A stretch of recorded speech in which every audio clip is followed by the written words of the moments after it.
नमस्कार मित्रों एवं प्रिय विद्यार्थियों। सीधी सटीक बात डॉक्टर रवि शर्मा मधुप के साथ मेरी इस वीडियो श्रृंखला में इन दिनों आप देख रहे हैं हिंदी का वैश्विक स्वरूप। अभी तक के 10 भागों में मैंने बताया कि किस प्रकार वैश्वीकरण भारत में आया, क्या स्वरूप है, क्या प्रक्रिया है, क्या इसके लाभ हानि हैं, और वहाँ से आगे बढ़ते हुए विश्व में हिंदी की स्थिति, हिंदी साहित्य की रचना, उसका विदेशों में अनुवाद, विदेशों में रहने वाले भारतीयों द्वारा हिंदी में शिक्षण, विदेशी मूल के विद्वानों द्वारा हिंदी की सेवा, ऐसी अनेक बातें मैं पिछले खंडों में कर चुका हूँ।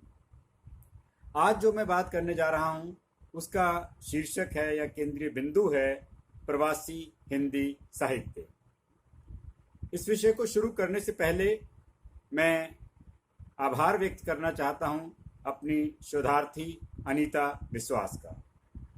उसके माध्यम से जो सामग्री मुझे प्राप्त हुई है उसी कारण आज का ये वीडियो इतना श्रेष्ठ बन पाया है। तो मैं शुरू कर रहा हूं प्रवासी हिंदी साहित्य के बारे में बात करने के लिए, और इसमें पहला शब्द ही है प्रवासी। तो प्रवासी किसे कहते हैं, मूल शब्द क्या है, बनावट क्या है और इसके मिलते जुलते शब्द क्या हैं, आइए इन पर हम बात करते हैं। प्रवासी शब्द में मूल शब्द है प्रवास। प्रवास पे भी अगर हम और ध्यान से देखें तो प्रवास में मूल शब्द वास और प्र उपसर्ग, तो प्र और वास के मेल से बना है शब्द प्रवास।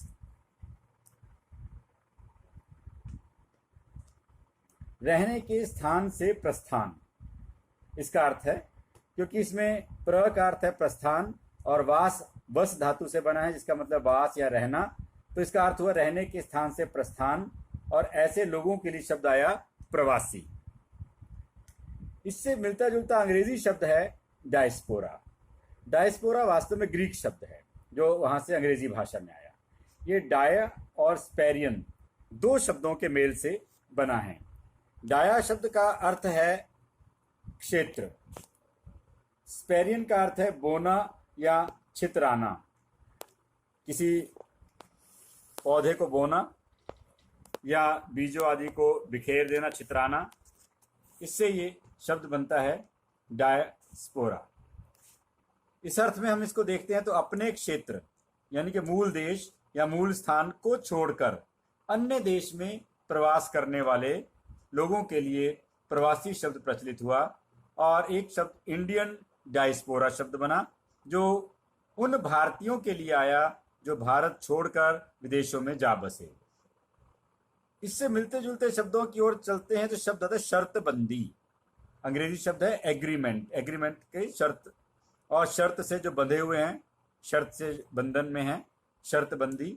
और ये एग्रीमेंट शब्द भारत के उन लोगों के द्वारा बिगड़ करके गिरमिटिया बन गया जो उस समय उत्तर प्रदेश, बिहार आदि क्षेत्रों से ले जाए गए जबरदस्ती अंग्रेजों के द्वारा जहाज़ों में भर भर कर, और इन्होंने वहां जाकर के उन देशों को बसाया, उन द्वीपों को बसाया। और ये एग्रीमेंट गिरमिट, गिरमिट से गिरमिटिया, पहला गिरमिटिया उपन्यास भी आपने सुना होगा, मैंने जिक्र किया था। और ये गिरमिटिया प्रथा जो है ये 1916 में अंग्रेजों के द्वारा इस प्रथा को समाप्त कर दिया गया।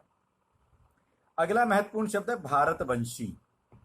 जैसा कि आप नाम से ही देख रहे हैं, वे लोग जिनके पूर्वज भारत में रहते थे उन लोगों को भारतवंशी कहा गया, जिनका वंश पीछे भारत में था। अंग्रेजी में इसके लिए शब्द है PIO, people of Indian origin. और आज लगभग 150 सालों में वहाँ 4-5 पीढ़ियाँ वहाँ विकसित हो चुकी हैं, और वे 4-5 पीढ़ियों से भारत से बाहर बसे हुए हैं, तो उन्हें इसीलिए पीपल ऑफ इंडियन ओरिजिन कहा जाता है।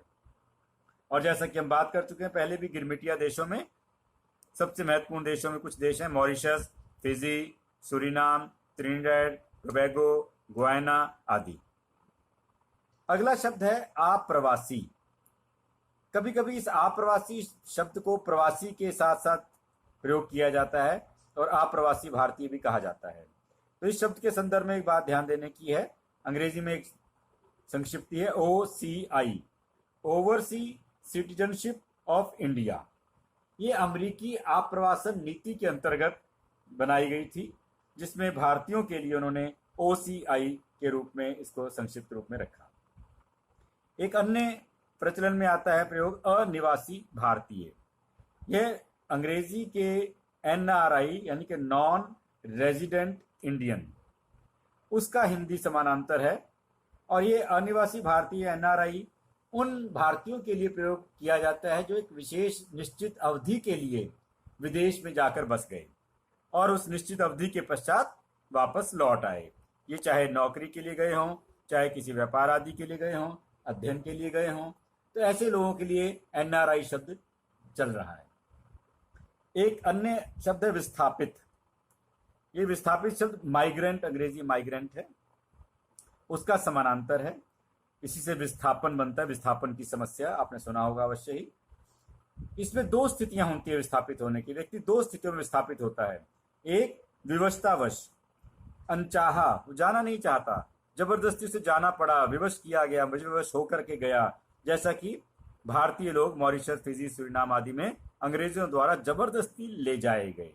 बहुत सब्ज बाग दिखाए गए, सपने दिखाए गए और उनको लेकर के वे वहां समुद्री जहाजों से भारतीयों को लेकर पहुंचे। और ऐसे देशों में मॉरिशस, फिजी, गयाना आदि की बात मैं कर चुका हूं। दूसरा विस्थापन स्वेच्छा से हुआ।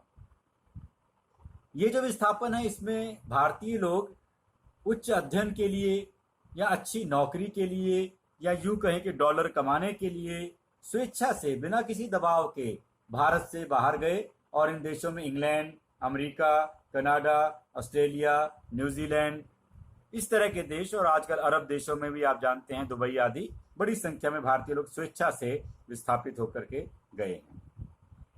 प्रवासी हिंदी साहित्य की जब हम बात करते हैं तो प्रवासी हिंदी साहित्य को मैं दो हिस्सों में बांटता हूं। जैसा मैंने अभी विस्थापन के दो आधार बताए, उसी आधार पर प्रवासी हिंदी साहित्य को भी हम दो हिस्सों में बांट सकते हैं। क में 1850 से आज तक का साहित्य आता है और इसमें अधिकतर साहित्य गिरमिटिया देशों का साहित्य है, जहां विवशतावश भारतीय लोगों को ले जाया गया और उन्होंने वहां रह करके धीरे धीरे अपने आप को स्थापित किया, कुछ अपनी आर्थिक स्थिति सुधारी और तब साहित्य रचना प्रारंभ हुई। और दूसरा जो साहित्य है, ये 1950 के बाद से आज तक का है, लगभग 100 साल का अंतराल है इसमें। ये 1950 से आज तक का जो साहित्य है, ये उन देशों में रचा गया जहां भारतीय लोग स्वेच्छा से गए, अन्य देशों में जैसे अमेरिका, इंग्लैंड, कनाडा आदि में, तो वहां जो साहित्य रचा जाता है वह भी प्रवासी हिंदी साहित्य ही कहलाता है। अब हम बात करते हैं एक एक करके इन साहित्य के रूपों पर। तो प्रवासी हिंदी साहित्य में सबसे बड़ा जो कार्य है, बड़ा नाम है, वह मॉरिशस का है। मॉरिशस में हम कह दें कि प्रवासी हिंदी साहित्य का उद्गम स्थल मॉरिशस है, तो यह बात उचित है, सही है, इसे कोई गलत नहीं कह सकता, क्योंकि प्रवासी हिंदी साहित्य की जो शुरुआत हुई वह मॉरिशस में ही मानी जाती है। 1913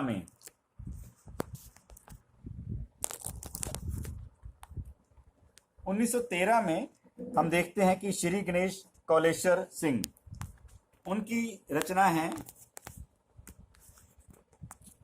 आप देख पा रहे हैं,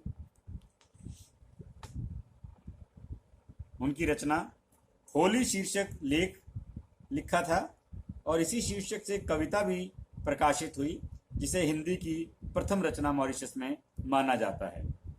जब हम मॉरिशस के पद्य साहित्य यानी कि कविता की बात करते हैं तो वहाँ जो सबसे पहली पुस्तक मानी जाती है वह मॉरिशस का आदि काव्य कानन। इसके संपादक थे प्रहलाद रामशरण। प्रहलाद रामशरण द्वारा संपादित इस पुस्तक में 110 कविताएं संकलित की गई थी।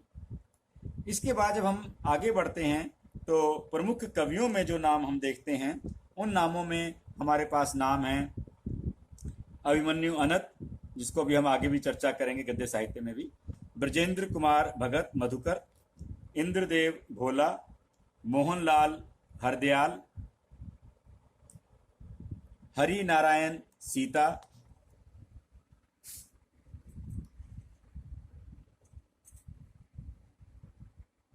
ध्यान दीजिए, हरि नारायण सीता, वेणी माधव राम खेलावन, सूर्यदेव सिबरत, लाल देव अचरज,